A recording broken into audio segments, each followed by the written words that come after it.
Good afternoon, live from Toronto on the Gbkm network. This is the Chat Up Show, the show where we chat about any and everything to do with popular culture and your weekly news. I'm your host, Elizabeth Aloyde, and I hope that you are ready to chat it up with me today. As always, you can keep up with the Gbkm network in various ways. You can listen live 24/7 at www.gbkm.fm. You can watch live on Facebook and YouTube at Gbkm Tv. And of course, you can follow us on our social media platforms on Instagram at GBKMFM and Twitter at GBKM_FM.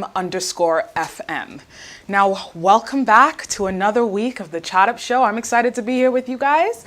Can't wait to get to chatting with you today, especially with the conversation we have ready to chat about today. Now, these last few months have been a time for reflection for a lot of us as we've been quote unquote bored in the house and in the house bored while on lockdown and in quarantine. And I'm sure that it's got us thinking about the world around us and how much of an impact we personally make and those around us, and especially our leaders, are making on the world around us. And especially with a lot of the conversations now happening around the world about humanity and society and community in general, there are a lot of questions that are coming up.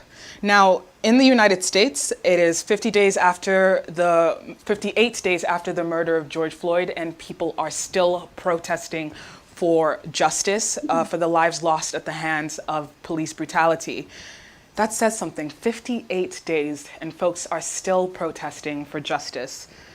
Now, with this conversation of Black Lives Matter has come up the conversation of defunding the police, and it's brought up questions about where this money would go, who it will go towards, what kind of funding other parts of the communities need, and how the money that essentially would be taken away from the police budget will be distributed to all these other organizations and community services.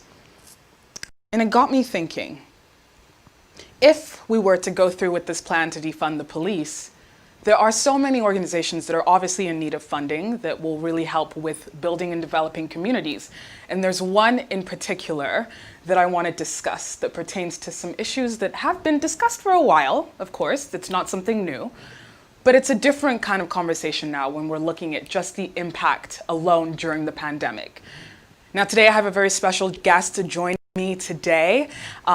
This is a woman whose passion and whose work is focused on uplifting and creating a platform for empowering women. Now, as a woman myself, you hear this and you're like, yes, go girl.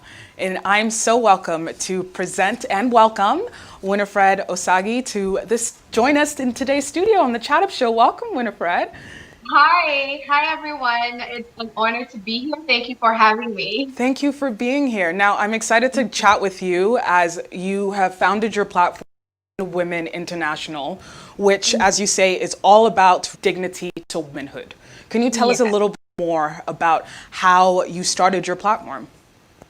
Okay, so of course it's always an honor to discuss my passion and my vision for Women International. It started in 2016